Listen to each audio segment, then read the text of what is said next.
And you gonna murder this one and murder that one. Talking all that bullshit. I'ma put it to you like this, yo. This is for the nerds, this is for the brainiacs, this what we deserve.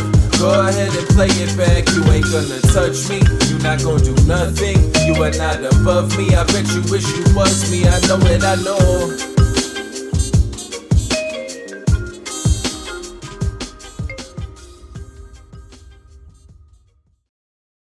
What is poppin', everybody?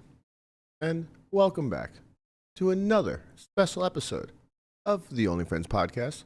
But you know, it's me and my only friends, which includes, but is not limited to, a special guest today. What's poppin', Peds? How you feeling today? How's it going? Good to be here. Chilling. It's another day in Vegas, you know. Still in Vegas somehow, 2 months later. How is that a thing? You live in Vancouver, right? Not anymore. I guess I'm a Vegas local. I guess I'm a Vegas local. At least for now. I'm not sure how long I can manage it, but for now I'm a Vegas local. Yeah. I mean, you don't like this 106 together wheat? Come on, convert it, man. It's 40 degrees Celsius. I think 44 Celsius. 44. Okay. Yeah, but yeah, it is what it is. That's a lot. You must have had a good series because nobody sticks around for the WSOP hangover unless you're a local.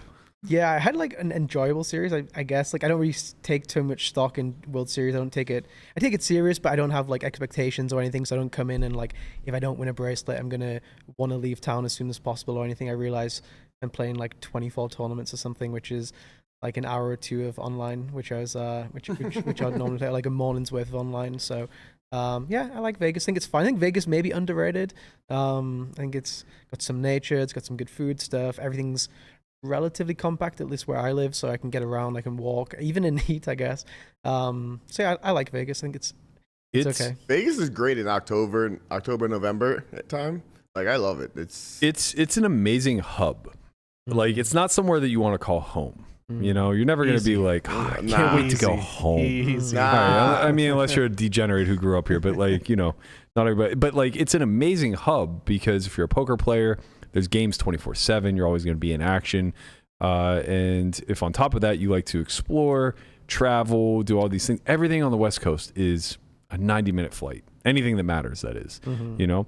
And so like, yeah, for those reasons, it's an amazing hub, but it's not fucking Vancouver, buddy. Yeah, it will never feel like home. I don't think. Same. I've been here, man, 16 years. Yeah, but I feel like you can wake up every day and kind of like get shit done. You know, you can do things. Yeah. You can, even if you want to play poker, you know, I can go to Bellagio every day and play like relatively high stakes. Whereas if I'm in London, you know, there's no games running. It's all private or whatever. I guess there's those problems here as well. I found out, but in general. There's enough action, or if you want to go entertainment, show, eat, whatever. There's just a bunch going on here. I think it's okay. Yeah. So you've been grinding the mixed games? A little bit, yeah. A little bit. Playing with some. It's funny because like when you play against people in these mixed games, you're always playing against kind of legends. Like I was playing heads up against Jeff Lissandro. Oh yeah, what a beast. Yeah, and I kept dropping in the whole thing like, oh, you haven't anteed, and he didn't realize. Which to me, he must have either he didn't realize or he's heard it so much over the last 20 years, and he's just like this fucking kid. Yeah. So yeah, he was making me play Draw Mahal heads up against him. I've never played Draw Mahal, so he this is a split pot game. Yeah, you get 5 cards. There's a betting round, then you see a flop. And then it's split pot. You have your 5-card hand, like a 5-card draw hand. Yeah. Then you choose like a PLO hand, which plays on the board as well. And obviously, I had no clue what I was doing. And he loved it. I was playing him pretty high stakes at the game. I had no clue what I was doing. So, yeah. So how much did you win? Yeah, I think just a little bit. Oh, yeah. Just a little bit. But yeah, it's fun playing against these kind of guys. You know, like maybe Ellie Lesra, Chino Reem. Just lots of. It's just fun. It's different. You know, after playing 2 months or 6 weeks of. Against lots of Euros or whatever you guys call them, headphones on, taking it very serious. It's just a lot more laid back, relaxed. We call them Sven. Svens, yeah. A lot of Svens out there. I mean, I think that you're gonna be a quick conversion to the live world. Wait till you meet Crazy Mike. I mean, you're just gonna be locked in once you meet this psycho. I've played with him before in some tournaments. Yeah, he comes. He's very loud. He's very loud. I'm quite quiet. Excellent host. Yeah, I can imagine. But yeah, and also it's nice, you know, you can't get cheated really because all these games they don't have solvers or they don't have anything to look up. nobody really knows what they're doing, so it kind of makes it quite pure. The mixed games do seem quite, call them, I don't want to say young, because that's not fair. They've been around longer than No Limit, but from a study standpoint, they seem quite untouched. Yeah, they're also limited because a lot of them are limit games, so you can only bet, like 10% pot or 5% pot depending on which street you're on, whereas, No Limit Hold'em, you can bet anywhere between like 10% pot to 1,000 times the pot depending on how deep you play. So you are kind of limited of how deep this strategy can go. So a lot of hands just play themselves. You kind of know you're going to lose 3/4 of the pot, and you're trying to basically minimize your losses rather than maximize your wins. Whereas when you play Hold'em, you're trying to maximize how much you win most of the time when you're in a pot. How did you fall down this rabbit hole? I just find it fun. I find it They're fun. good games, man. Sick, slow torture you find fun. Yeah, This is saying a lot. I enjoy giving these guys torture because these like Vegas like regs or like mixed game regs, they take losing really it's funny watching giving people pain in these games is a lot more fun than like power jamming a river and just someone's gonna range fold and they just like quietly fold or whatever. Here when they have to call you down the next 4 streets in stud and you're gonna get 3/4 of the pot, it's quite enjoyable, I think. Man, everything you're describing, this is not unique to mixed games. This is just live poker in a nutshell. Yeah. You will never see a more entitled group of humans than people who play 10 hours a day, slogging out 250 hands every 24 hours and expecting to win 80% of them. Yeah. It's just the world we live in. Yeah, I can imagine. All right, let's get to some, I don't want to say grim topics, but I think a very on point discussion that has been taking place now for the better part. I mean, I can't remember when we had that panel regarding RTA and whatnot that you participated in. It might have been like 6 months ago or so. But really, like, this has been a problem dating all the way back to COVID that has just continually ramped up. And we've seen a lot of action being taken, maybe behind the scenes by some of these operators, maybe not so much. It becomes a little bit unclear. You introduced me to a group of high stakes regs that are kind of communicating behind the scenes, trying to do their best to police the community, which I think is a ridiculously invaluable resource that the poker community is very lucky to have. And you guys certainly don't need to be the Batman of the poker community, but I do think everybody in there kind of understands that it's for the greater good, and if nobody's holding these operators accountable, the whole thing's just going to burn to the ground.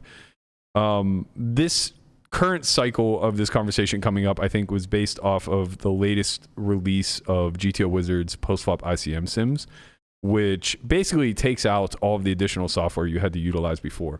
Before was you run ICM on HRC, and then you convert that over into PO, where you would run an ICM post-flop sim. Now you kind of have an all-in-one-stop shop without a delay. And this poses a very specific threat to online, I think, depending upon how vigilant operators are at policing these third-party softwares from running in the background. But there's been a lot of discussion of how these types of tools are affecting the live realm as well. And that may be the key point where you and I kind of part ways a bit on what our opinions are. But I think when it comes to the online world, we're very much on the same page. What do you think this particular release does to the potential threat of online RTA? And do you think it's limited to these public tools? Well, I think the question people ask me when I say anything about these solvers, whatever, they say is, well, why do you play online if this is the case? And at high stakes, as you kind of just mentioned, it's not really a problem for us, because if someone new shows up and plays and they play this style, which is like very, let's say, botty, we're just going to sniff them out straight away. We're going to use the tools that GTO Wizard have, like the fair play check. We're going to write to the operators and say, look, this is the guy, this is what we suspect.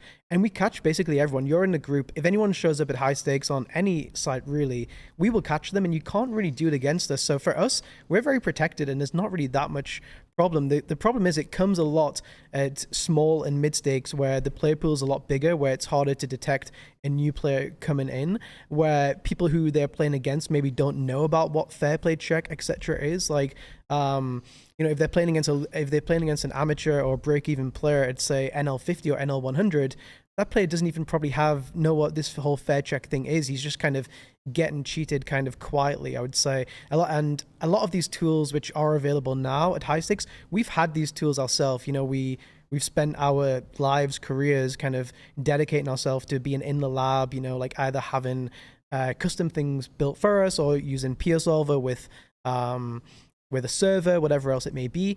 But it wasn't really a big problem because cheating didn't happen because at low and mid stakes, people didn't really have the access for it. Whereas now the access for anywhere from say NL10 all the way up to the highest stakes, it's very accessible. So whenever a new thing comes out, we would usually have already been able to kind of like have access to this. So like ICM post flop, for example, like, you know, Landon spends all day, every day kind of on this kind of things himself. Like people who play the high stakes, we kind of already had it. It's not like groundbreaking where we're going to learn some magic new strategy.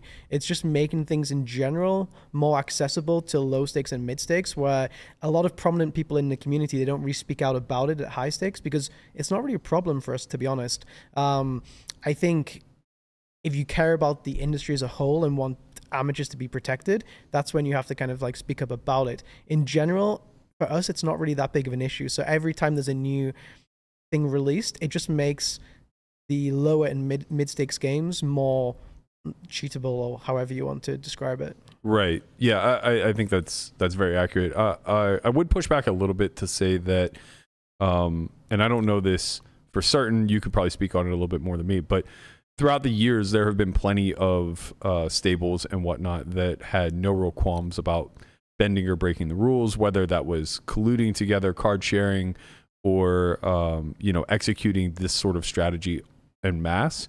And most of these stables are going to be like built from the ground up. So they're not just going to be high stakes guys that are easily caught in a small pool.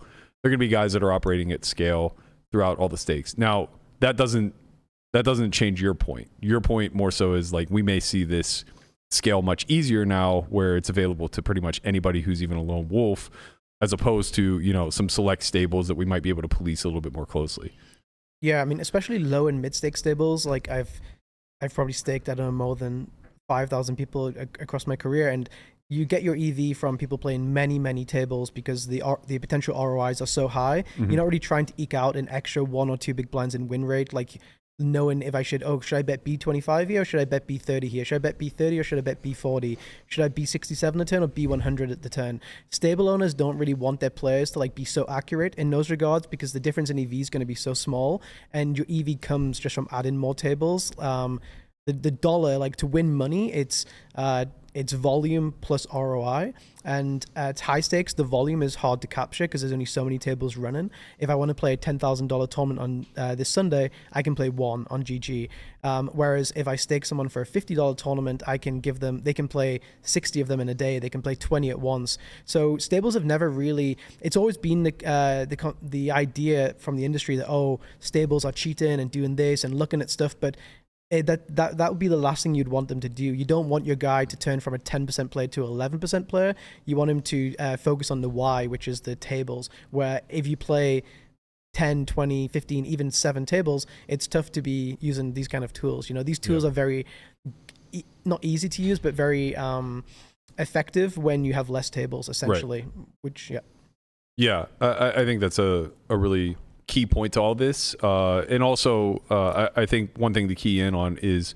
more so that like the more recent releases of the ICM preflop charts, or sims if you want to call them that, coupled with the ICM postflop, is that MTTs are a lot less detectable when it comes to community vigilance or even whatever each site's operators are looking for, because MTTs are so dynamic. You're getting so many one-offs and unique experiences.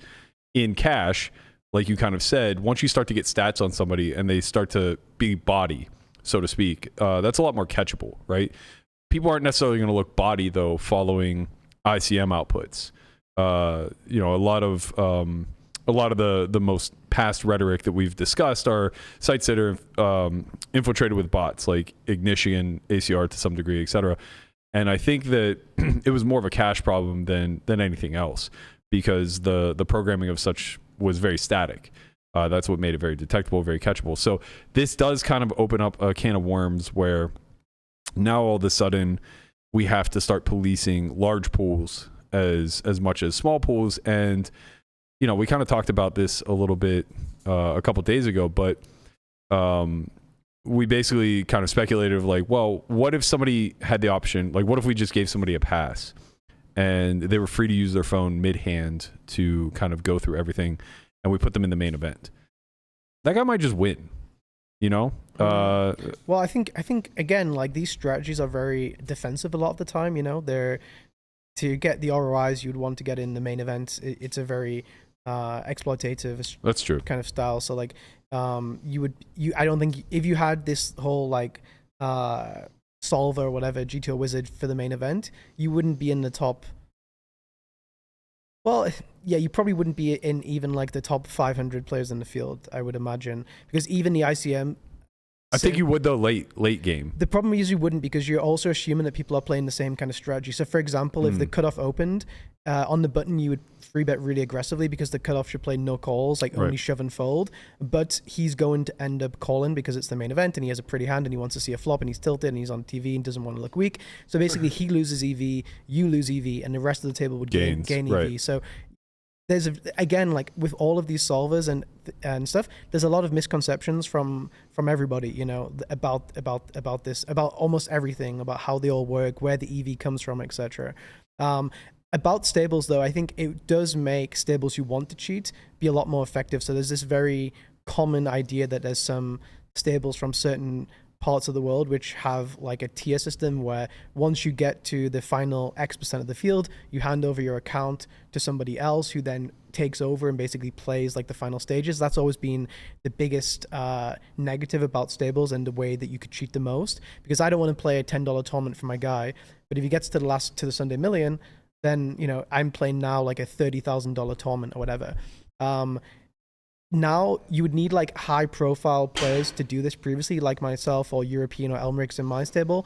And one, we're not going to do this because it's against our credibility. Two, we're playing ourselves. Three, like it can ruin a lot of other things. Whereas now I could make a stable and I could just, instead of getting a high profile player to do this, I could just give someone GTO Wizard, ICM, and just they're using that instead, So it does make it easier for like stables who are coming from the ground up, like you said, to cheat a lot easier, I think, which we kind of saw. I think that you're basically just like speaking to the template that Ali was utilizing. Yeah, I mean, it's like more of like a South American thing, which is like on a bigger scale. Once you have like 500 people playing for you, you're gonna have somebody playing on the final table every second of the day. So Ali was accused of doing it maybe with like 5 to 20 guys or whatever, and he was playing himself. Whereas like if you have the bigger the scale it is, the more effective it would be. And I've always stood up and supported stables and said how tough it is to run a stable and make money. But with these tools, it does make it easier to run. I wouldn't even call them a stable. I would just call them like cheating rings or whatever. I think it's unfair to call it a stable almost. Yeah, that's fair.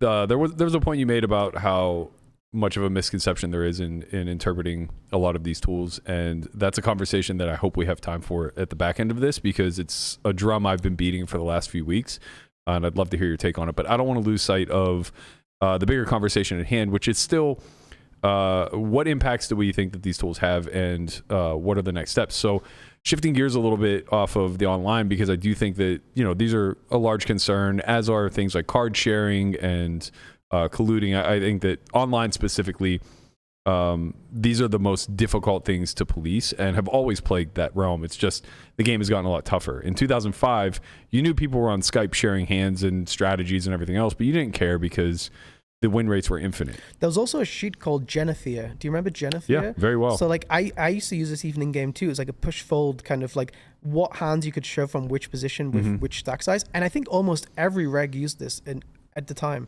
I mean, dating back to COVID, there was this big heated debate of whether or not it was okay to use preflop charts, and nobody seemed to have a clear line. There were a lot of top regs that just said like, look, we'll spot you the charts kind of thing.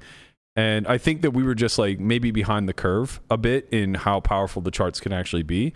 But with ICM factored in now, like, yeah, of course, using a chip EV chart with 1% of the field left isn't really all that meaningful. But now that we're able to look at rough ICM sims, this changes the game a ton. And sites like I know that Ben CB has often been brought up. He has dynamic range charts on his site that, by all accounts, I can't imagine are very policeable. This is just a website that's running in the background. I'm sure that anybody who wants to pull it up probably could, and that's going to have a significant that to me is going to have a more significant impact to your win rate than being able to run a post-flop ICM sim in real time that's going to be clunky and require a lot of setup and isn't really going to calculate future game or even be able to be replicated in the next hand off the deck. Yeah, I mean, if we look at the highest profile game in history, it was Negreanu versus Doug and this heads-up challenge, and they used pre-flop shots in this game, both of them. Yeah. So yeah, it kind of was seen as it was during COVID. I guess in that instance, it's heads up, no limit, so it's just so static, right? But then why do it then? Why have them at all then? It was a big deal for Doug at the time that he wanted them. Right. I think almost the game match almost got cancelled because of it. Correct. Yeah. So it was such a big deal. Then it must give him something, Well, I think it's just it allows him to allocate that time, energy, and resource to studying things that are more meaningful.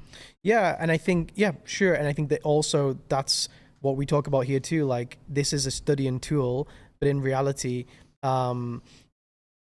you can not study and be able to execute without studying. The whole thing was set up as a studying tool. Right. Not previously, if I had all my things on servers and stuff, I would spend maybe 100 hours to understand how to play hijack versus cutoff in a single raise pot. And I would still only be able to execute, 7 out of 10 official hourly point of view than the 7 out of 10 with 100 hours spent, but they can execute an 8 or 9 out of 10. It kind of mocks the idea of working hard and studying and grinding up the whole limits. I think I always try to approach most things in life that if an alien looked at me from out of space and analyzed what I was doing, would they say I was doing the right thing or not? And if they saw that I was spending 100 hours to understand hijack versus cutoff, and I was playing against people who were cheating, they would think I was the idiot, So, it makes a mockery of calling these things studying tools. Of course, they are efficient to study, but it's even more efficient to not study, So, are you of the impression then that they are being used nefariously as much as, or even to a high enough degree that it's impacting the overall ecosystem? Yeah, for sure. I mean, it's very, very easy. I mean, again, I think Matt Hunt said on this podcast, try to make a video showing it. You don't want to see a video of me doing it because it's very easy to do.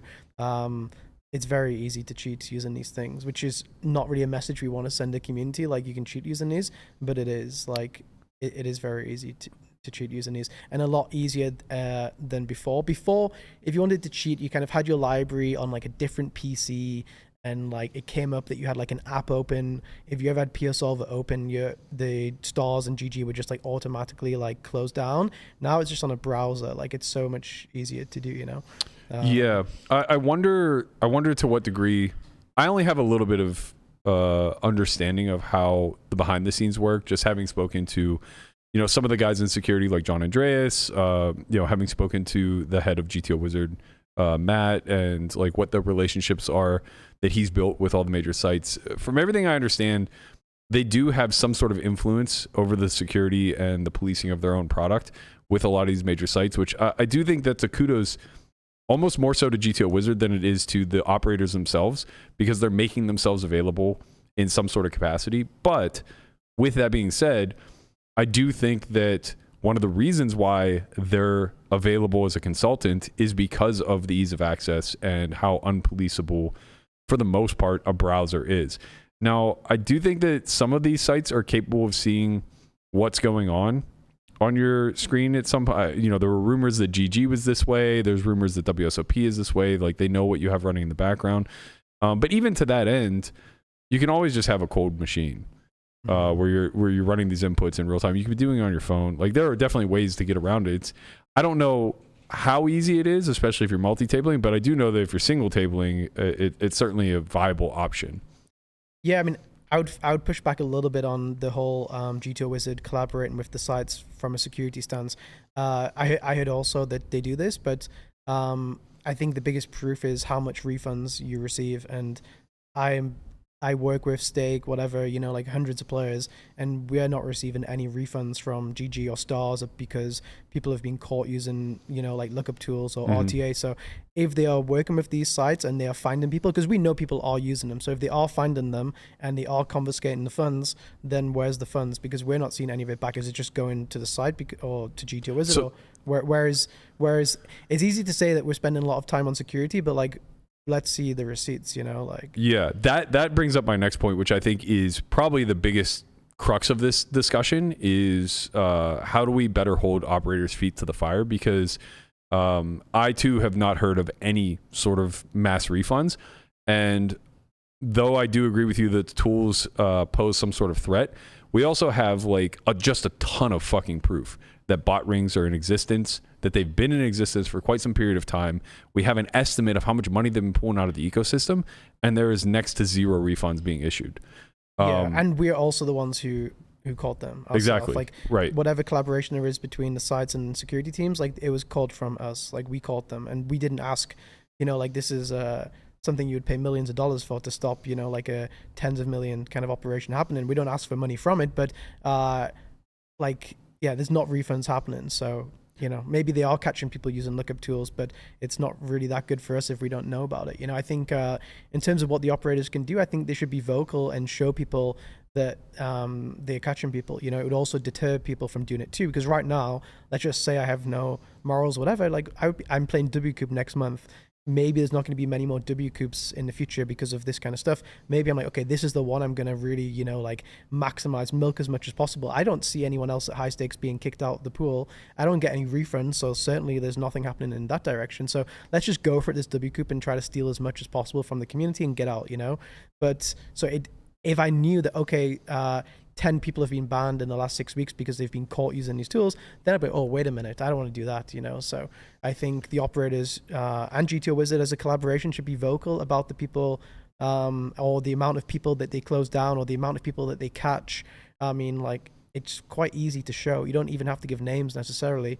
You could give numbers, I think. Yeah, I think offering reports would be a massive improvement. But the bigger point I was trying to mention was like kind of zooming out and looking at this at scale. It's like whatever's happening with the lookup tools is certainly there, and some amount of money is being taken. But what's even greater than that we have proof of are bot rings, which this is like lookup tool adjacent, right? These are people building their own algorithms, and we saw how quickly people were able to build functioning bots and get them on ACR without detection. So we know that this is happening at a grand scale. We have an estimate of like 10 million that was taken out of the ACR pool, and there was literally zero refunds issued. So when I think there was refunds. Sorry, yeah, not zero, but very small. I think it was promised that there'd be 10 million refunded, but I think in the end, I don't know. I think I got maybe, I don't want to be incorrect here, maybe $200 maximum. I think the biggest one that I personally heard of was like a couple thousand, maybe. Yeah. And that's not very significant, all things considered. And I guess like that's the point I'm trying to make is if operators aren't doing right by us when we are vigilant and we catch this major operation taking place, how can we trust moving forward? Like how do we continue forward down this path of trusting this environment when only more opportunity to cheat is cropping up and less retribution is being offered up to the community? Yeah, I mean, you shouldn't just trust sites without any receipts. Like, there's no reason to trust the site unless they have good things set out, like good guidelines, good proof of what they're doing. If they have like a roadmap of, okay, we know there's an issue, this is what we're going to do in the short term, the medium term, this is what we're going to do once we catch people, this is how we're going to refund the money, this is our policies, etc. And we will be transparent and show you. And I think at Party we used to do this, like we used to show every month like how much money we captured from bots and how much was redistributed. And I think it was like millions at the start. I don't want to say the exact numbers, but that was something we did at Party back in the day when there was a big bot problem before we came in. There's a security team came in, they're like, look, we're going to try to catch as many people as possible, redistribute the funds to the players, and we're going to tell you in the blog how many people we caught and how much money it was. And of course they wouldn't have caught everybody, but I think that shows the players that they're caring about it. It shows people who play with bots that, okay, they're going to come after us, I think that kind of approach is good. There's also a conversation that needs to be had. I spoke with a new operator that's trying to get off the ground right now, and one of the first things we discussed was him being adamant that he would not hire bot farms in order to increase traffic. So he was just like blatantly out of the gate saying like, this is well within the purview of sites in order to increase traffic, retain traffic, things like this. Like they're basically just botting shills. But the issue is that these bots have win rate, you know? So I think when you look at it from that perspective, the incentives don't really align between the community and these operators. And that's a really scary thing, especially when they're not refunding. Yeah, for sure. Yeah, I think you should have to trust the site. You have to trust the site, and the trust comes from whether there's the ambassadors there who you trust, the ambassadors speaking up, and they're trying to have an influence rather than just wearing a patch. We've been down that hole. We don't need to go there again. But I think, I think that's the sites I choose to put my money into. You know, I know like Sam Grafton, for example. I trust him. I think he's principled. I think he speaks deeply about players' concerns, and I play on PokerStars. It's one of the reasons, you know, like same with Finton and Spraggy and Lex. I feel like they have a lot of internal communication. I feel like they are going to the office and speaking to the security teams. I feel like they care. They play themselves, so they kind of around everything. So I play there more than anywhere else, you know, like... I mean, at a bare minimum, their PR is just infinitely better than the vast majority of the other sites that are available. Yeah, they don't have to... Like, I don't want Lex and Sam Grafton to tell me, hey, like, we went to here, and this is what we're going to do over the next... this is how we catch them, you know, like these are the people doing it. I don't need to know that. I just need to know there's something going on, and right. I trust them. And if something happens, I know they're always there publicly, kind of speaking up about it, you know, like they'll be in a Discord group, or they'll be on Twitter, or they will reply to you, or even call you. Like Jason Kuhn used to like just call people. Like if people had a problem on GG, he would spend hours just like call. I think he would spend 10 hours a day, like just speaking about people's problems and just like being there for you. And when you know he's going to do that, you just feel like, okay, I'm going to trust him, you know, I'm going to do it, you know? Yeah. Okay. Let's talk a little bit more about, the widespread impact then of these study tools.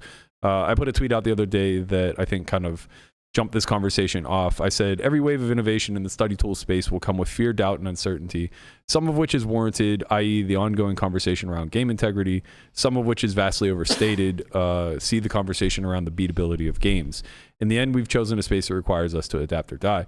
And what I was really speaking to with that exact tweet was I guess the constant cycle that seems to occur every time a new tool crops up or a new patch comes out, allowing us to study deeper.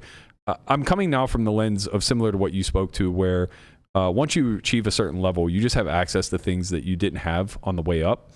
And I'm very pro tool in the sense that I think, generally speaking, it's better for this stuff to be out public facing, for people to be able to understand the game at, I don't want to say a comparable level, because generally I think the population just gets all of this wrong. And that's why I think games remain beatable. But more so that there isn't underhanded things going on behind the scenes where all of the EV is getting kind of sucked up to the top, and you're basically left to flounder until you make it to a certain level of success that you can afford to be a part of the Illuminati, so to speak, yourself. I think that the obvious pushback to here is game integrity sense, but also the beatability sense. And I want to shift gears a little bit towards that, because we saw this big controversy happening at the main event final table, where Dom was on site to be an assisting coach, if you will, to Jonathan Tamayo's ultimate win. There were laptops on the rail. He was clearly showing him pre-flop responses to button opens, as well as like perhaps his response to 3-bet type of things like that.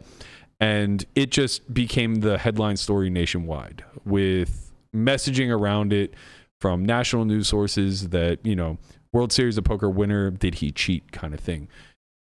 This is more bundled into that fear, doubt, and uncertainty aspect. And I'm curious of like what your perspective is on all of this affecting, let's say, specifically live poker.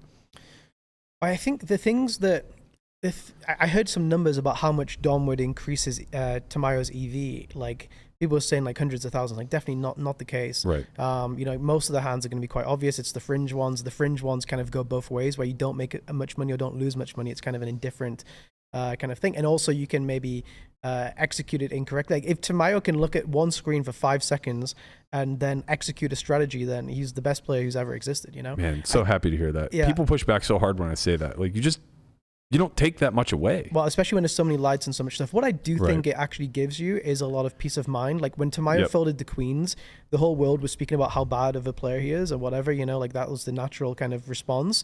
So for him to think about that, and I've had it myself when I've played a hand and I'm like, oh, did I play that bad? Did I play it good? Like it eats into you, you know, for a long time. And when you play online, it can eat into you for like 7 hours because it could be a huge pot. Like let's say I play against Lena or Darwin and I play a massive pot and maybe I fucked up, and that could eat into me for like 5, 6, 7 hours until the end of the session, maybe. And I think when you play live, it's even more of a thing. Even now, I heard Tamayo after he was sweating and all in and not even just enjoying the moment, he was asking Dom, was this a good play? You know, it's like he was getting the peace of mind within a second and that uncertainty out, which I think poker is more about the whole psychological, the ups and downs, the kind of going on that journey. And now you can just check and like, okay, it was good, it was bad, you know, it's just kind of gone. Isn't that available though, just having Dom there, period? Yeah, these kind of stuff. Yeah, I think so. Yeah. And like I don't necessarily, I don't want to speak for everybody, but like I don't want to take that away. Like I think it's great that guys can just go to their rail, get a pat on the ass from their buddies, and like a little confirmation from somebody that they maybe think is a better player. I do agree that optically having the laptop there, having him able to actually visibly look at the chart it feels wrong, right? Whether or not it's actually increasing any level of win rate, I don't know. And if it is, I'm sure it's small, but it definitely just feels optically wrong.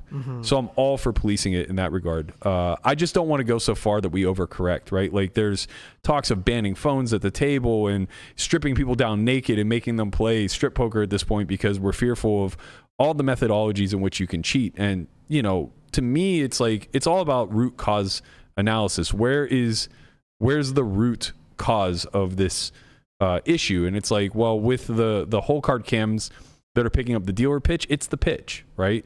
With people looking at things in between hands, it's the belief that they're increasing their win rate so much, right? So from my perspective, it's like, this is just a matter of educating people a little bit better, not overreacting, letting people do whatever the fuck they want when they're away from the table.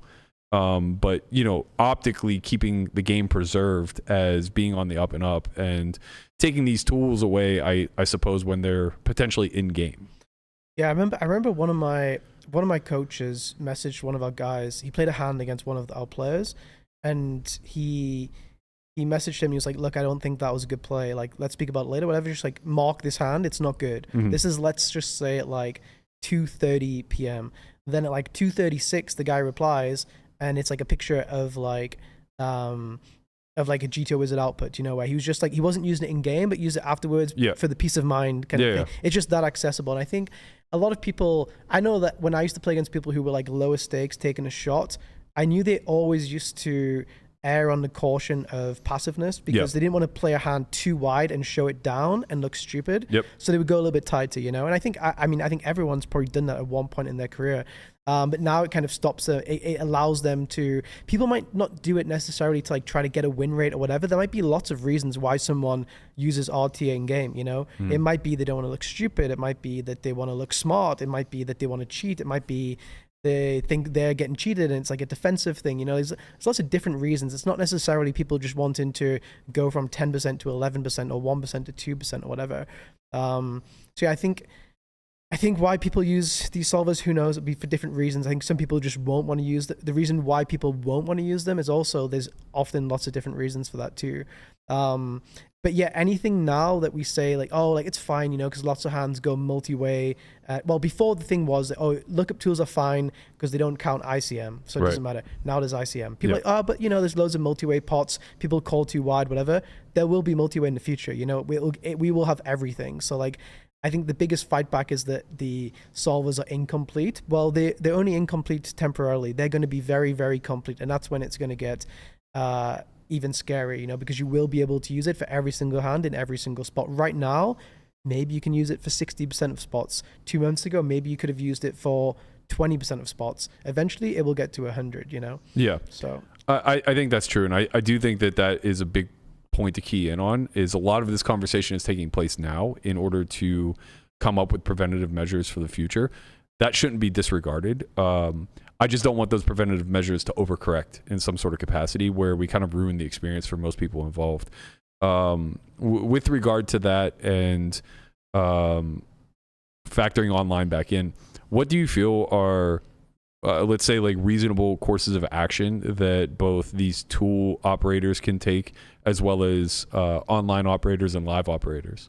Well, if there is such a good collaboration between the solvers and the sites, like you suggested earlier, then I think the sites can ask for very reasonable favors.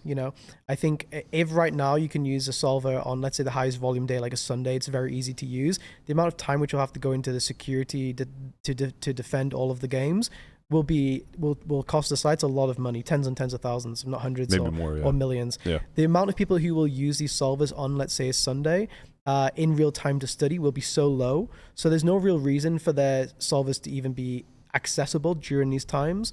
It would save the sites a lot of money. It would probably increase the site's revenues a lot because people would play more because they would feel more safe. I, for example, live in Vegas, and on Sundays I don't play on certain sites because I don't feel safe like I'm going to play there. If I knew that GTO Wizard wasn't available on Sundays during these times, I would play on all the sites and have a lot more. So they would get all of my rake, and I'm sure lots more people would do the same thing. So if there is a good collaboration between the sites and the solvers like they suggest, then there's some very easy win-wins, such as not having the solvers accessible during World Series online events, during Sundays, whenever the big traffic is. And the only reason I think to have no delay on a Sunday is because your business model is you want people to use these things to cheat. Because the amount of people who use them to study at, say, 4 p.m. on a Sunday is going to be so minimal. And if you are a partner with the site from a security thing, the way you can solve the most of it is just by doing a delay, So, Right. if they are partners and if they do work together, then there's no reason there's a delay on a Sunday, I think that's a really fair compromise for what it's worth. Like, of all the ideas I've heard floated out there with regard to, like, there's a lot of people with pitchforks saying, like, hey, all of these lookup databases, all these tools, all these AIs, they absolutely need to put a delay in. And I can speak from experience. Like, when I was studying with Ruse to prep for the airball heads up match, there would be a random delay that was executed or triggered by just a certain number of spots looked up. And it became so tedious and infuriating to try to study for 3 or 4 hours, where after the first 15 minutes, you're just getting hit with a delay over and over and over again, right? And that's not the strongest argument against a delay. It's just pointing out the obvious that, like, people who are diligently using these tools for the right reasons, it's very frustrating. That being said, there is a certain call to action, at least from the operator side, that should be putting a lot of pressure on these tools to say, like, hey, let's work together in a meaningful way for the community as a whole. And I understand that a delay will hurt your business model, especially when a bunch of other third parties that don't have to listen to us and aren't pressured by us because they're smaller in the space could just operate with no delay. And to be fair, like, that wouldn't solve anything.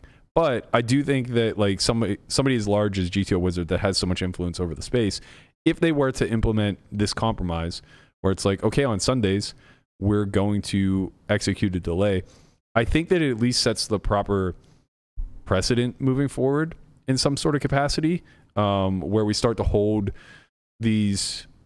all these companies to a bit of a higher standard. My biggest concern, though, is that it still wouldn't ultimately solve the issue. The issue has to be solved at the operator side. They need to find a way to police and secure their site such that a simple browser doesn't monkey wrench it.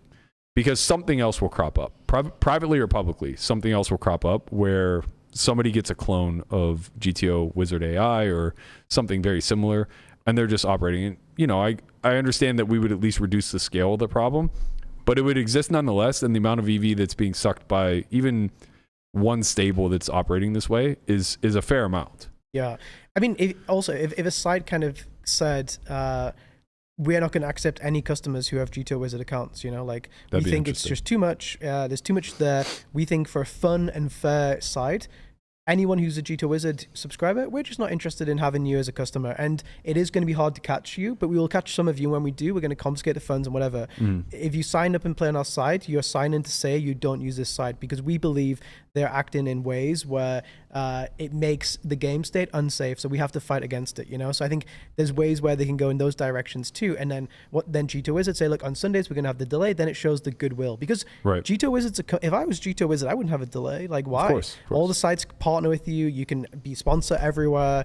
There's no real pushback. Like, sure, maybe I tweet or something, but it's about it, you know? I think unless a site does something like really big like that, and you know, of course, they're going to get a lot of people who just don't play, but they'll also get a lot of people who will play, and a lot of people who will play will be, you know, amateurs and people who want a fair kind of place to play, and they'll just see a site who's at least trying to do something, you know.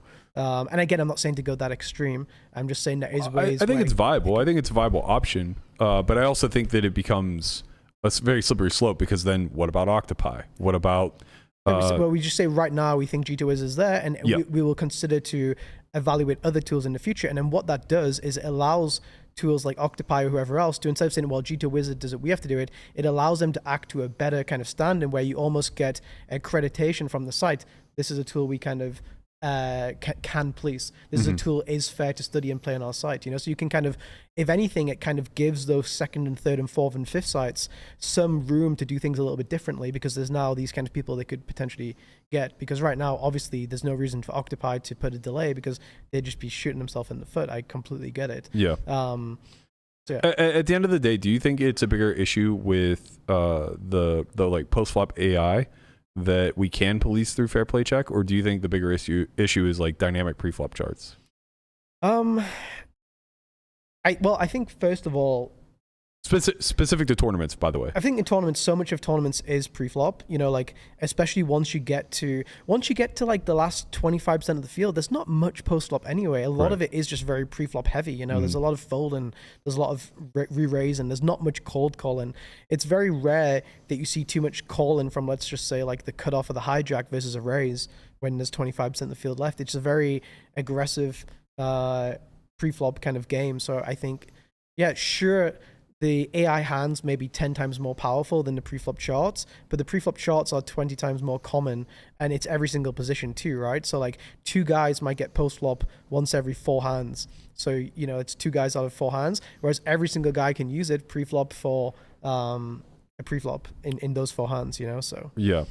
So pulling on that thread a little bit, isn't this problem a lot more widespread than we perhaps recognize? Like people running it on HRC themselves, having it uploaded to, you know, Munker or any other interface. I mean, you could, I have friends, they've just created their own personal interface where they can just like load hands and scroll through at times. And they're not using it nefariously, but it would be very simple to do, and that program would be undetectable. Yeah, I've had people build these things for me previously too, when there was nothing for you to kind of like navigate. I know Rada, I don't know her second name. She's a Juan Luz. Oh yeah. Sorry. She built me like a program like 6 years ago, all like pre-flop, exactly like it would be seen as like a pre-flop cheat sheet, but I used it for studying just to like see everything. Yeah. Because it was important. There was nothing there then.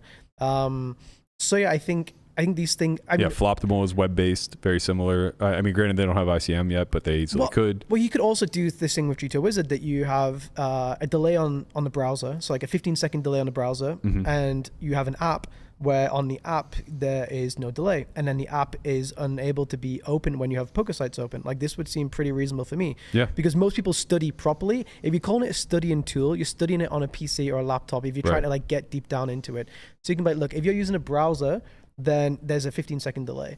If you are using the app, there's no delay. So if you want to study and spend 8 hours and get in the lab and do your thing, no problem. But it's on an app, and then this app is basically it's seen the same as HR, because I can't use HRC now whilst GG is open. It'll just close down my client.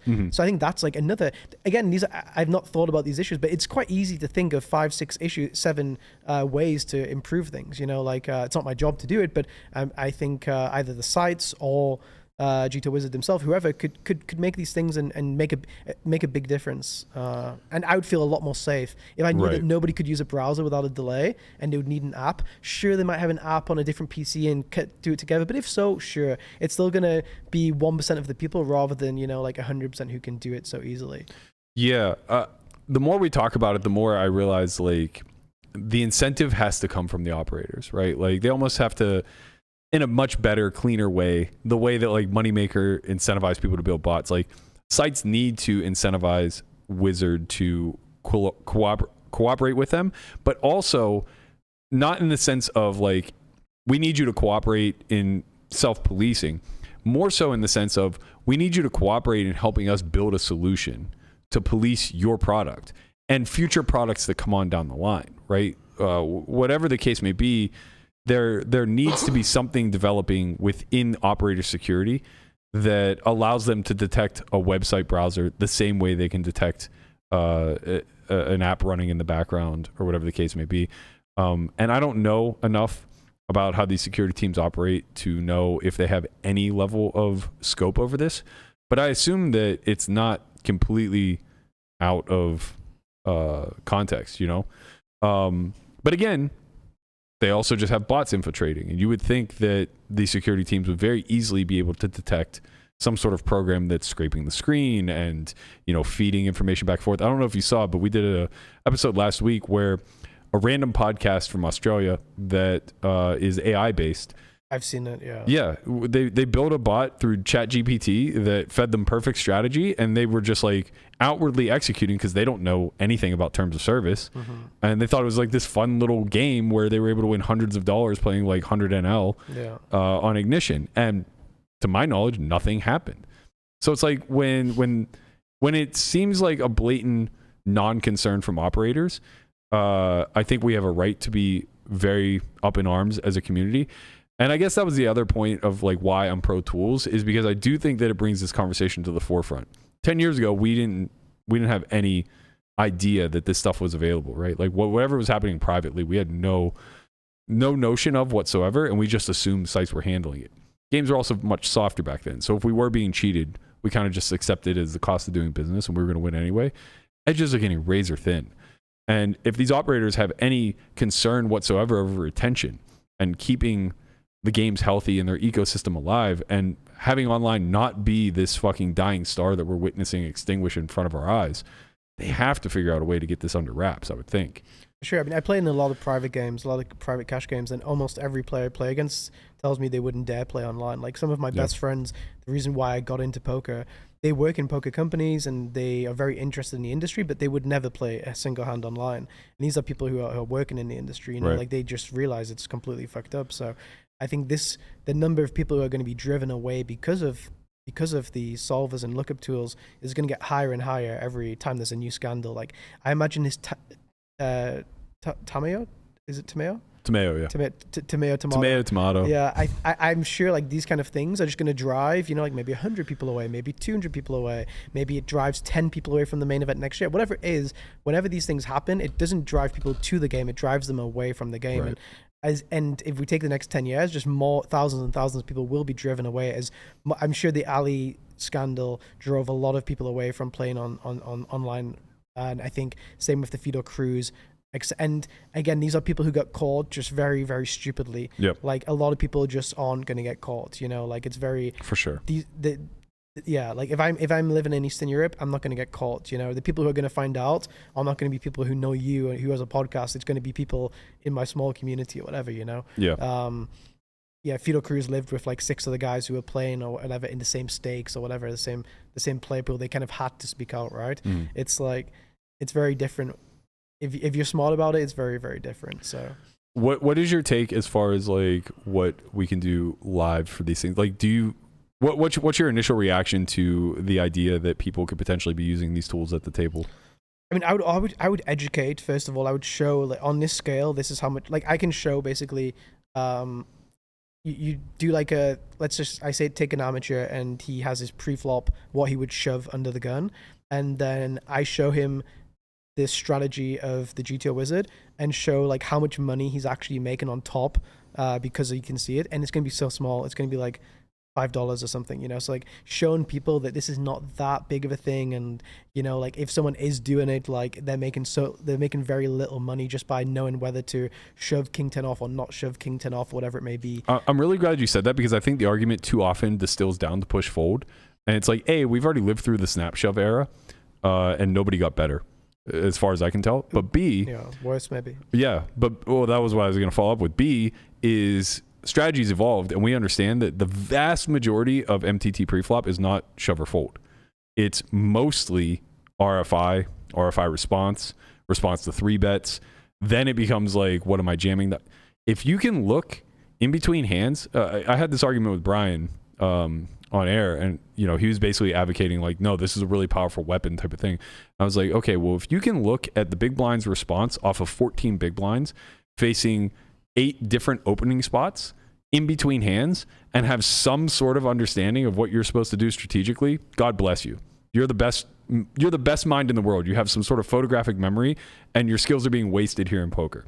But in general, like, it's just not a very powerful weapon to have in between hands. It's not going to take me from being a break-even empty tier to suddenly being a top tier guy.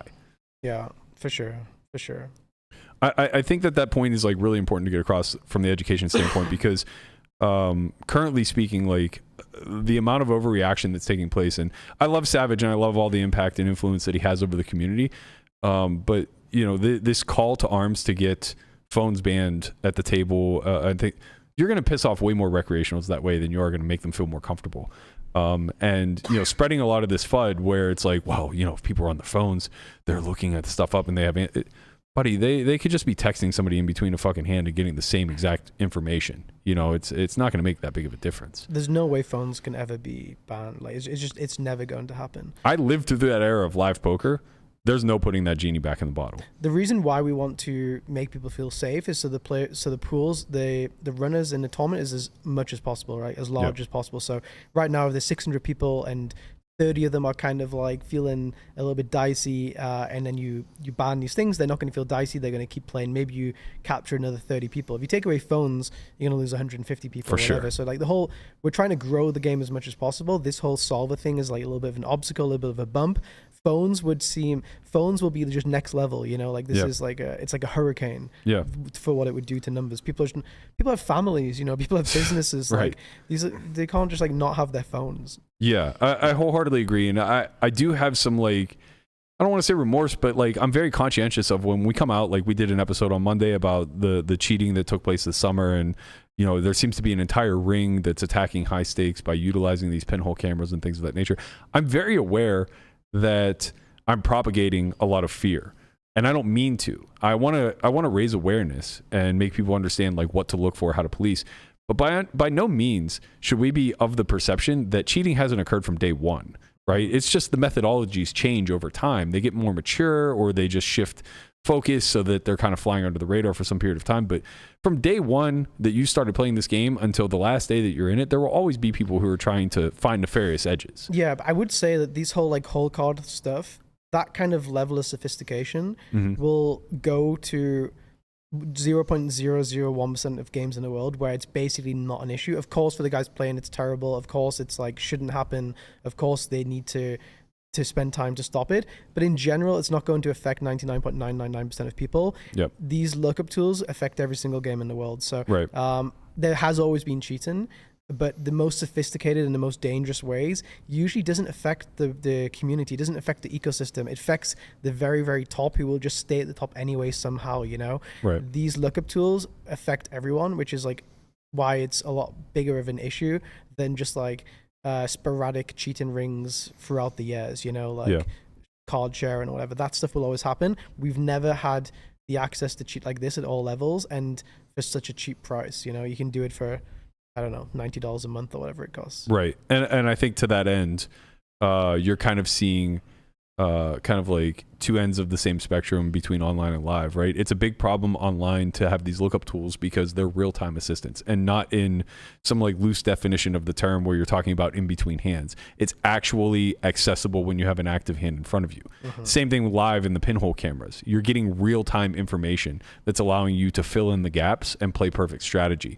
The second that it becomes non-real-time, i.e. looking in between hands, it's no longer really a threat to the environment. Yeah, and let's say card sharing, or let's say I cough when I have an ace or something. Like, people have always been able to do this and always had access to do this. Stuff like the pinhole camera, stuff like the solvers or whatever. Like, these are stuff which used to cost a lot of money. Or Correct. Whatever, you yeah. know? So it wasn't accessible to people. Whereas like bringing these stuff, it's so cheap to do it. You know, it's like you can rob a bank for $10 or whatever. Yeah. I think that's very fair. All right, let's shift gears to one final conversation before we get out of here. There was news earlier this week that GG finally completed the purchase of WSOP. This has kind of been in the wings for a couple years. They had to go through a massive vetting process. It seems as though things have finally found their way to getting executed. They bought it for the cheap price of $500 million, which seems like a steal. And you kind of had some thoughts to share on what you think this means to the overall community. To summarize, GG buying WSOP is one of the best pieces of news I've heard for poker in a long time. The ability to do effective marketing across the globe and bring in new players. Very strong stance on security will almost surely force GTO Wizard into a delay. Main ambassador Daniel understands WSOP brand more than anybody else alive, so will oversee/stop things from happening that damages the brand and will send the brand only in a positive direction. Can fulfill the online potential of WSOP.com and assume removal of admin fees for the global pool that makes the game close to unbeatable. Amazing platform for satellites, a committee of players who are to make better decisions and being more common sense. This is huge. Can you expand a little bit on some of these points that you were making, specifically for how, let's start with how it's going to affect the live WSOP brand first and foremost. Well, I think if you ask people like what's been good about the World Series in the last 2 years, I think people would say the emergence of a lot more like Asian players. You're playing against people you wouldn't have played against before. When I used to come to Vegas like 15 years ago, I'd just play against the same kind of people, you know, like it would be lots of Americans, it would be some Euros, whatever. But now I play against so many cool guys from Japan, from China, from all these different places. And I think a lot of that is probably down to GG and the efforts they've done in growing the game in these kind of countries, you know? WPT Global too. Yeah, maybe. I just know that when I play online on GG, I play against a lot of Chinese players. I never used to before GG was around. Mm-hmm. And I'm sure this has brought a lot of people into the World Series. You know, GG invests in ambassadors. You know, you have Natural 8, which is basically like an Asian skin, I guess, who has a lot of Asian ambassadors like Danny Tang or Punastri, who like are growing the game in these regions. And I think that's only going to go in one direction. So I think if we want the World Series to maximize its potential, it has to be like a global game. It's not the American series of poker, it's the World Series of poker. And I think GG are probably the best operator that I know of to make it the World Series of poker properly, you know? Like people say, is it the NBA guys say like the World Championship of basketball is like the American playoffs or whatever, where rather than the Olympics? There's been something like this week. I'm not sure exactly how they say it.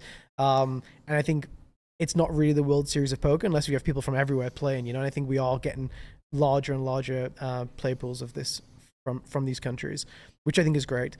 I got a lot of pushback about Daniel. I mean, I just call things fair. So like I've called out Daniel probably more than anyone previously, historically. If he does something bad, Supernova Elite, whatever it is, I'll be the first one to call him out publicly. But I'm also going to be fair and say he's an amazing ambassador for the World Series. He does a lot of really good stuff. And how I analyze it from the outside is that he cares about the World Series as much as anything. Mm-hmm. He's so rich, he doesn't need the money. Of course, he enjoys the money he gets from all these different things, but he loves the World Series more than all of that money, in my opinion. And I think he wants to keep that kind of playground for himself every year. That's what he like revolves his whole year around, whether it be studying towards it, getting fit towards it, his vlogs, whatever it may be. I think he loves the World Series and he'll put a lot of time and effort into making sure the World Series is run as well as possible. You know? I think all that's very true. I would say the biggest pushback that my experience with Daniel is that he's not open to outside feedback at all.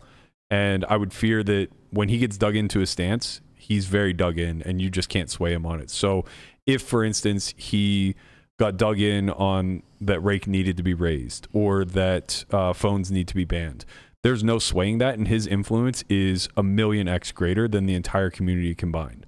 I agree. I think he will have a good idea, though. I think he knows, like, let's say I have an opinion. I know, like, a certain demographic. I think he knows all the demographics pretty well, from the Vegas live regs, from the guys who play the mixed games, from the super high roller guys to the Triton guys to the online guys. He has a pretty good relationship with people from all the demographics, and I think he can make a better decision than, let's say, I would be able to make. I agree with that. I just think it was a lot. I think it was very important when Jason Kuhn was there to like potentially serve as a check and balance, where now he's just kind of the czar. Well, we have, seemingly we have Fedor to do that role, and I'm not sure if Fedor was even at the World Series this year. I'm not sure. I think he was. But hopefully Fedor comes from a live background, remember. Of course, he played online a lot, but he made his name playing mostly live, and he gets the whole live thing. Again, Fedor played $10 live tournaments. He played Tritons. He's played all around the world. So, like, he understands the whole online live space as well, even if he's not so active in, say, the World Series in recent years. And you have other people there, too, with really good influence. Let's say, like, Elke. Like, Elke, from my previous problems of GG, was very, very good at solving them. Very vocal to me, very responsive to me, got shit done.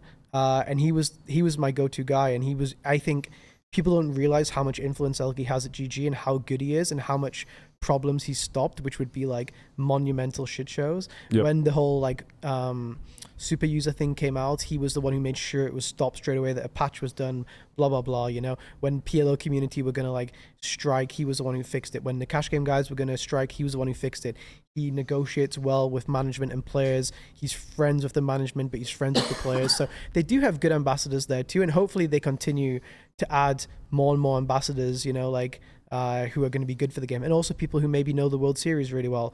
I know Josh Aurier is very well connected with GG because of Poker Stake, so he knows the World Series pretty well. You know, I don't know, like, who knows if there's a role for Sean Deba. So I'm not sure which direction they'll go in, but I'm sure they will invest in some kind of World Series team, let's say. Yeah, I think that's very well stated. I do agree that I think it's easy to be optimistic, at least from my point of view, that this purchase is moving in the right direction. I think for a lot of the community, what they hope to see changed is actually a really small thing, which is just more widespread access to WSOP coverage. I don't know what direction they're going to go with this. I don't know if they'll retain PokerGo as the production house, if they'll do it in-house themselves. I mean, like, Game of Gold was all them. They did everything in-house there. So perhaps they plan on moving in that direction. I don't know if they plan on trying to ink something with like ESPN or traditional TV, if they plan on bringing everything to YouTube. To be determined. I think that that's kind of like the crux of what everybody's anxiously waiting to find answers to. But I also do foresee there being some potential threats that are kind of subtle and don't really impact the average rec, but the grinders will take note. GG, you know, has kind of long-standingly been on the side of higher rake. They don't have a ton of concerns over pushing out winning players. There is the dilution aspect. You know, we see that they're running a 33 bracelet event series starting in August. How often will these things come to be? Because them owning that brand name and being able to become the biggest satellite hub, as you mentioned, which I do think will absolutely be the case, them being able to host at least 2 live events a year between the Bahamas and Vegas, potentially adding more, maybe a spring series, maybe a fall series, to be determined, right? Like, if we start to see bracelet events 365 days of the year, is this a bigger issue for the brand itself? I personally don't know, but maybe you have an opinion. I think it's been an issue for a while anyway. Like, I think there's been so many, I don't know, like, I feel like from outside that there's some random event in Michigan with like 7 players and someone wins a bracelet. Right. You know, like, that's kind of how it's seen from the outside. Yeah. I'm not sure the truth of that. I would say that it will make poker in general in America a lot better because of the software. Like, right now I live in Vegas and I log on, I play relatively high stakes. I just get my thing just freezes. It doesn't work, you know. Yeah. Like, I think it's not an enjoyable experience. I think GG will make it very, very enjoyable experience to play on WorldSeriesOfPoker.com, and I feel like that will grow the game a lot outside of the series too. I think that a random Tuesday in November will now be like relatively attractive to go and play a session and enjoyable to play. Maybe they'll have like spin and goes or just some kind of different formats, like Vegas formats, who knows, which they're very good at doing innovation. So do you think that they have a clear path to getting online in America? Well, I think they'll use WorldSeriesOfPoker.com, right, with GG's software. That's how I assume it's going to be. Aren't they licensing it back to WSOP? Yeah, so currently the way the deal is in place is they've just licensed the name back to the current operation. So as it stands, it'll be status quo. Nothing's going to change in America. Yeah. But there's a lot of speculation that one of the attractive aspects of this deal was that it could potentially fast track GG into the American market. I'm not sure enough of the nuance around these deals to know if that's viable or not, because ultimately it's Caesars that has the license, right? So I don't know what kind of vetting needs to take place there, and I also don't know what the current deal is with 888. I think that I can't remember. We were reading a tweet thread, but I think 888 is still under contract at least until next year. Sure, that's like they've bought the brand for life, right? So like it doesn't matter. Like is it for life? I read something that was 5 years. Oh, I thought it was like they just bought World Series of Poker. So they purchased the license, and the initial headline was 5 years for $500 million, but that could just be until they re-up another negotiation, right? Similar to the way that PokerGo owns the production rights. Yeah, that's just under a term. GG just ended in 5 years. Like the World Series can't just end. Right? Exactly. So, like, yeah. Right. But I think it's in GG's best interest, without going like too deeply or like whatever, to basically separate the brands. To basically agreed. To have GG global, where everything goes on, whatever around the world is whatever, and then to have World Series of Poker, where they basically keep it World Series of Poker, because if you would want to keep the name anyway, it's a good name, right? And I think it not interfering GG's name globally with this is probably going to be the smart play. But obviously they want to benefit from it, and I don't know like how the rake will work, whatever. But having their software, GG software, on a WSOP.com brand in America, and then having GG brand globally, I think is probably how I imagine it will be. I think that's what we all hope for sure. Especially because now you're taking another major brand that can start to funnel in a lot of money for lobbying. You know, a big aspect of what's hanging up the WSOP from innovating at all is all of their money that they earn from .com is being cycled right back into lobbyists trying to get into other states, be it Texas or California or Florida or any of the majors, right? Like, so now when you're able to double that down with some revenue coming in from GG, who's also interested in getting into these states, I think that that's a huge win.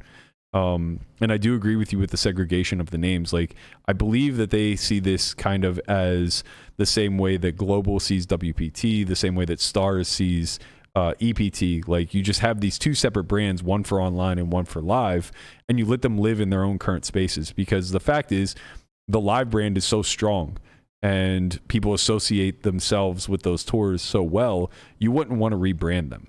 And the same holds true for online. WSOP.com is a nothing. It's a nothing brand. I mean, sure, it's the best we got for regulation, but like, it's not that important.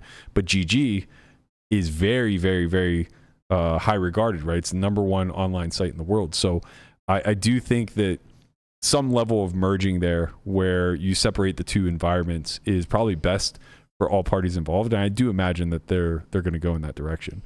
Yeah, I think they will have some events where they try to make it global. Like they will have starting flights around the world. And then right now, I think for Bahamas, the way they do it is you can play day one online, and then you get there with like 10K spending money in a hotel. That's what they did last year, yeah. I think we'll see some World Series events like this next year or the year after, where there'll be starting flights in, let's just say, China, England, wherever else, and you make day two and you collectively come together. Maybe like the event, you know how you have the mini main event right now? I always feel like the mini main event isn't done well enough for some reason. Like, the timing of it's very poor, I think. Yeah, and it doesn't. It's a turbo like, too. Like, do you remember anyone who's ever won it? Like, there's no real like prestige about it. It's not like, it's not the main event, you know. So I think if I was them, I would take out the mini main event. I would have probably like a 5K, call it like the main event warm up, and I would have these 5K flights all around the world and try to create a prize pool almost as big as the main event, because you're having people from everywhere, and the top 5% of the field come to play. Because right now the mini main event, you need all these starting days and stuff to to run, so it takes a lot of time, like you said, to schedule in. If you ran, let's say, every Wednesday, the mini main event, which is a 5K in at the World Series, but you also had flights in London and Spain and Japan and all these, Australia, wherever, then everyone came together for this like main event warm-up, like a 5K 3 days before. Which you could even do this for the Colossus, right? And you can do it as a hybrid between online and live. You could offer it rest of world online. You could also, if you're running tour stops, like say there's circuit events running in London, as there were last year during Triton, you could run this starting flight for the Colossus there. You can run the starting flight for the Colossus on .com in America, and you can get this mass pool of players that show up for day 2, and then you can still run 1 or 2 starting flights during the World Series live. But it takes so much pressure off the resources of trying to get 25,000 entrants in over 4 starting flights live. Yeah, you could even, what Party Poker Live used to do is on the last, let's say you had Party Poker Caribbean tournament. At the last tournament of the schedule was like London, Party Poker London, basically. So it was a 5K. Like, let's say the main event's 5K. You'd have a 5K on the last day. And if you made it through, you were in the money for the London leg. And what you ended up getting was, let's say, like 40 people who would go to the event who wouldn't have went otherwise. Right. Which I think is, if they start growing, because GG doesn't have like a live tour. If they start having a live tour around the world and they start adding like a final leg where if you make it through, you go to Vegas to play a World Series event. I think the Colossus wouldn't work just because you need it to be a higher buy-in, because someone's not going to play from Japan or whatever and come for like a 800 or 1K tour. I think it needs to be to be fair, once they come, they're effectively playing a higher stakes tournament. I think it's just an easier sell to people, like and you have like more prestige around it, etc. I think the idea of the mini main event rebrand into something, I think that's where they could really be improved. I think there's a lot of room to innovate, and I think that's what everybody should get excited about. Whether or not like this ever leads to rest of world gaming in America, I don't know. A lot of people speak about the rake. The rake's already insane. Like, if your issues are about rake, then like World Series is not the brand you want to support anyway. Like, it's more of a fear that it will continue to hike. Yeah, and it has been hiking anyway, and it would continue to hike without GG. So like, if the rake does go up in the next years, I don't think it's fair to put GG are like raising the rake. Like, this is what we thought would happen. This is a projection. The trajectory we're going on anyway. Like, it raises every year that I come back. It's higher. It's like whenever you buy into a 1,000 tournament and the first number's like 820 or whatever, it's always like, oh my God, like no one's winning here or whatever. I do think that's fair. Do you think there'll be any turnover at like the management level for WSOP, like live, like at the Jack level or the Tide? I don't know what goes on there, to be honest. I think there's some very good staff there. I think a lot of people are very good. I think they have a lot of good relationships. I think they're kind of restricted by the capacity of like the internal process, whether that be the software, whether that be the amount of people who work. I meant more so the live side. But the online side too. Even for that side, even the live side, I think they're often restricted by their limitations. I think I wouldn't necessarily take these people out. I would support them initially and give them more resources and then see what they're able to do, and then think about replacing them if they don't meet your standards, But I think going into somewhere where they carry a lot of the identity, I think removing all these people wouldn't be great, but up to GG. How did it feel to finally put a thread out that the vast majority of your followers disagreed with? Yeah, it's rare. It's a rare L. Well, if I post a Negroni thing, everyone's loving it usually, but here everyone hates him. But like I say, I try to be fair, So for me, I don't give a fuck really. But yeah, it's interesting how things will be. And I think people are always going to hate on these kind of things. They're always looking for a reason to hate. In reality, the fields are going to get bigger. They're going to get softer. They're going to become more accessible. A lot of people aren't going to play poker for the rest of their life. If you're going to play poker for the next 5 years, probably it's going to be better because of this, And hopefully for the next 20 years, it'll be better too. Yeah, I think that's true. I think like this is a great example of kind of death by inside knowledge, or not even inside knowledge, but just like a deeper understanding, right? Like everything you posted, I think is like very valid and on the surface at a bare minimum likely to be accurate. But I think people who are just like cursory observers just kind of see this and they're just like, no, evil empire taking over type of stuff. And how could you say this about these points without acknowledging like all this downside risk and everything else? People are very much chicken littles where the sky's always falling type of stuff. So it does like, it never benefits to share your opinion. It always benefits to be a fence sitter, right? Well, people have to remember that it's not a charity which is selling their company to GG. It's Caesars, like who really try to drive their profits. We pay like fucking $40 for a hot dog or whatever. Right.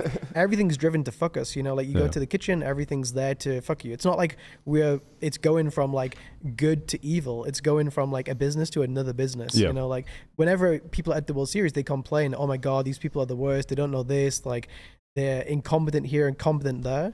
And then they get sold to somebody who is going to try to be more competent. And then they think they're the bad guys, but they've just complained about these people for forever.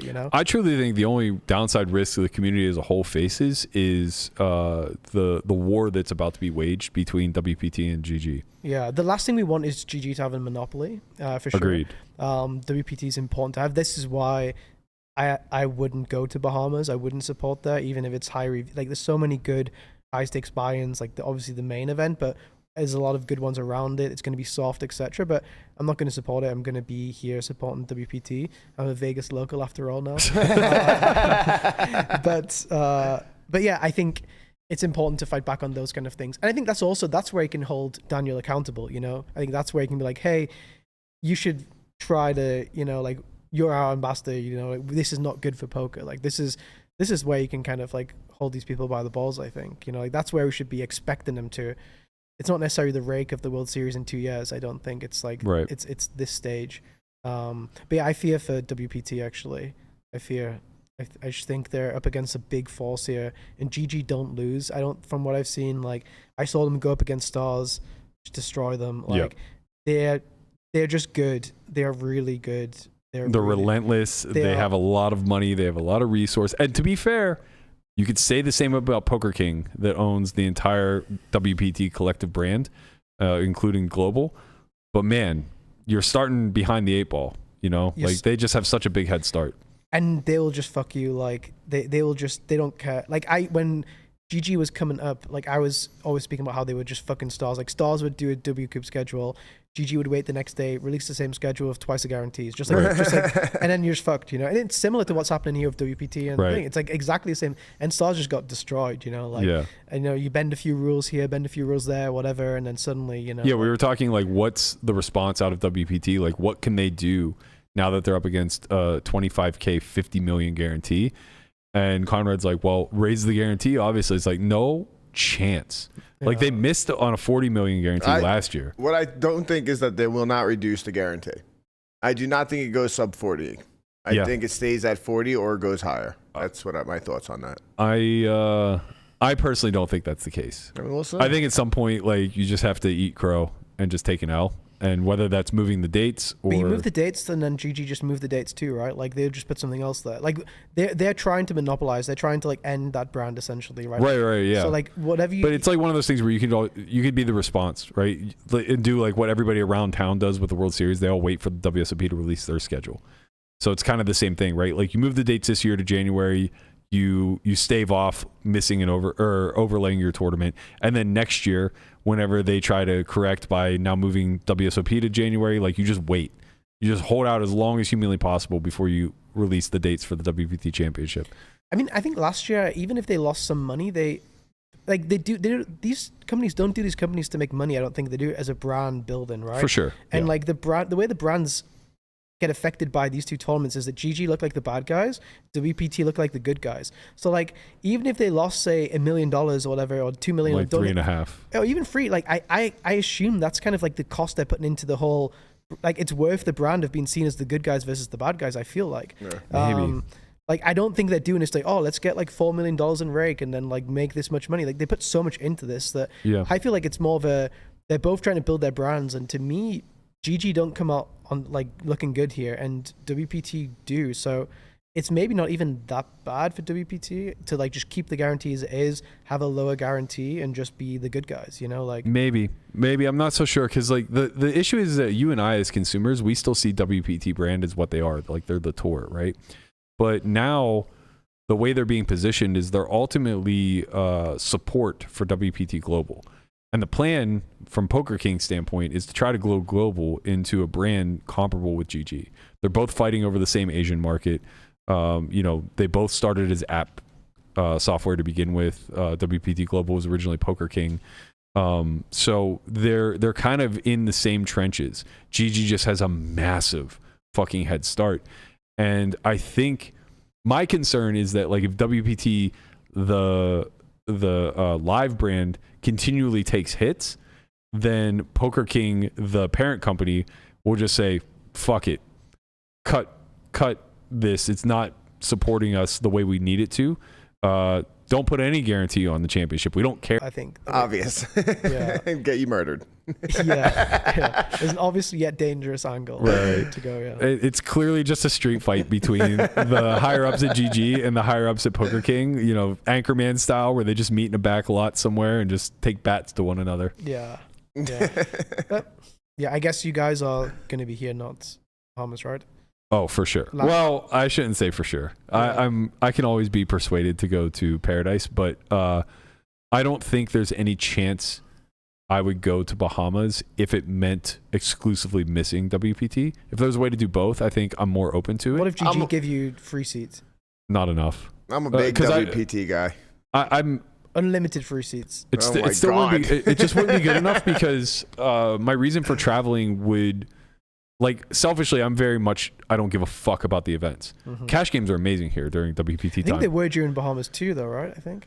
Well, yeah, that's the thing. It's like, if Rob Young starts showing up and we start to get some private games, now all of a sudden there's a lot more incentive to go, and it has nothing to do with WSOP or the brand or anything along those lines. But for me, it's like, I'm happy to support both, or I'm happy to choose what is local to me, because there's already just so much attached to being here. Like last year, I was fortunate enough to get to play for a few hours in a 300, 600, 1200 game with Robo and Santosh, and just an amazing fucking spot. And even though it's only 3 hours and I didn't win any money, like it's still just like such a wonderful spot to be in that I would have never sacrificed that to.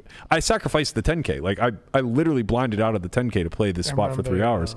So it's like those opportunities are ones that I wouldn't pass on. However, if you do start to make it more appealing to go to the Bahamas, because it's a hell of a destination, if it's like free travel, free seats, and there's a cash game running on the side, like, yeah, I'm listening. But maybe, I mean, if WPT just say, let's just like let GG keep doing this for like the next 10 years, like, can GG just really keep like fucking this for 10 years? Like, they don't miss, bro. Free for everything. Bro, they don't miss. Yeah. Like, we thought for sure they were going to overlay last year, like, without question.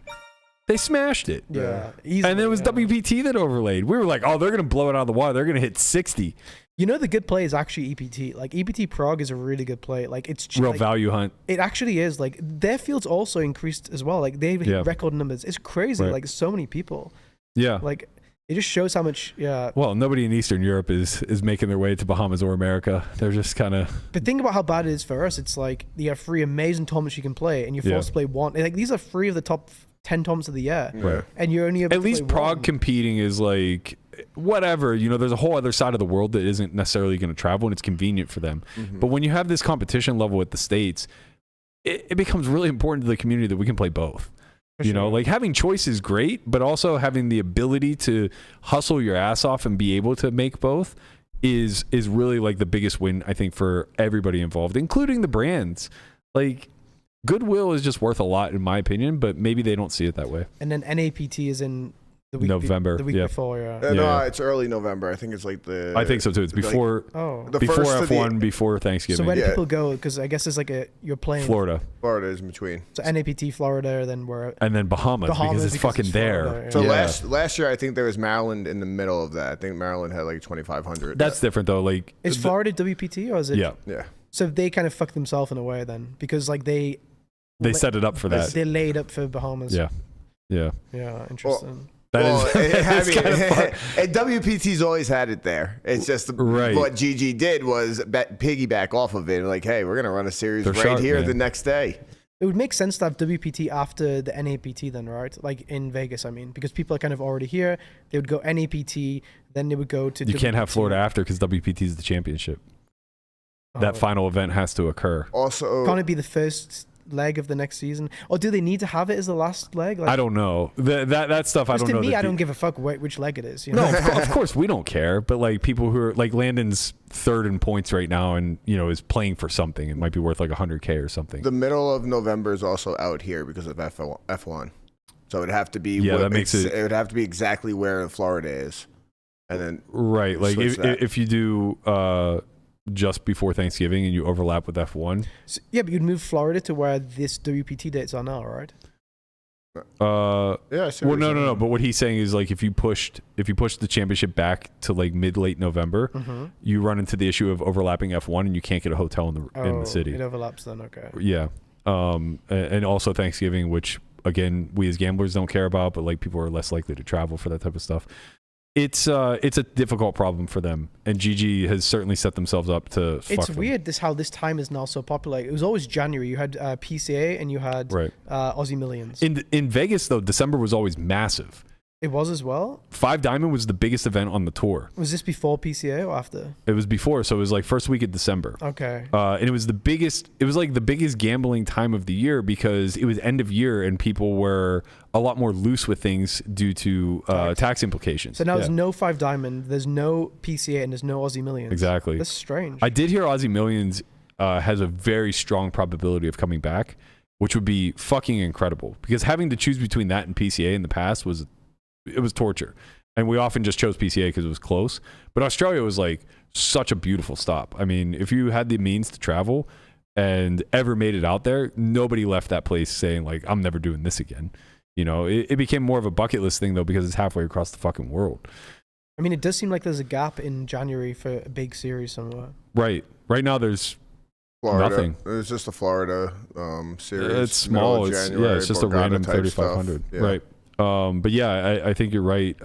I did hear rumors that PCA may be going to Barcelona, but I don't think that will correlate necessarily with January. Yeah, a lot of people are also hesitant going to Barcelona because there's this weird tax thing. Yeah. A lot of people don't want to. I think that's what's held it up. I think that was the plan when it ended in Bahamas 2 years ago, was to shift to Barca, but they had the issue with tax, and I don't know what's going to come of that. But that stop was always, I think, late May, if I'm not mistaken. Barcelona? August. Yeah. August. Oh, it's August, right. It's like it's around this time. Yeah. Because he runs before W Coupe basically. Okay. It starts maybe 2 weeks from now. Right. So if they do rebrand, I don't think they're going to move it to January, and I don't think they're going to add a second stop to January. It'll probably just be an August PCA type of event, which still leaves January wide open. So who knows what we'll see. I do imagine WPT at some point will at least try to occupy that space if WSOP doesn't themselves. Really appreciate you coming in. This has been a great talk. Happy to see you're a Vegas local now. Yeah, for now, yeah. I'll be sure to keep an eye out for you at the Bellagio, clicking that min bet game. That's going to do it for us. We are joined tomorrow for Strat Chat with Matt Hunt. That will probably be our last episode of the week. I'm not sure. I'm on the fence. I may skip Florida, in which case I will be here Friday. We will figure it out over the next 24 hours. Thank you, Pads, for joining us. Thank you guys for tuning in. As always, be sure to like, comment, subscribe. Let us know what you think of the current issues that plague the community, as well as what's going on with WPT and GG. That'll do it for us. We'll be back 6 p.m. tomorrow. See you guys then. Later, squad. Peace.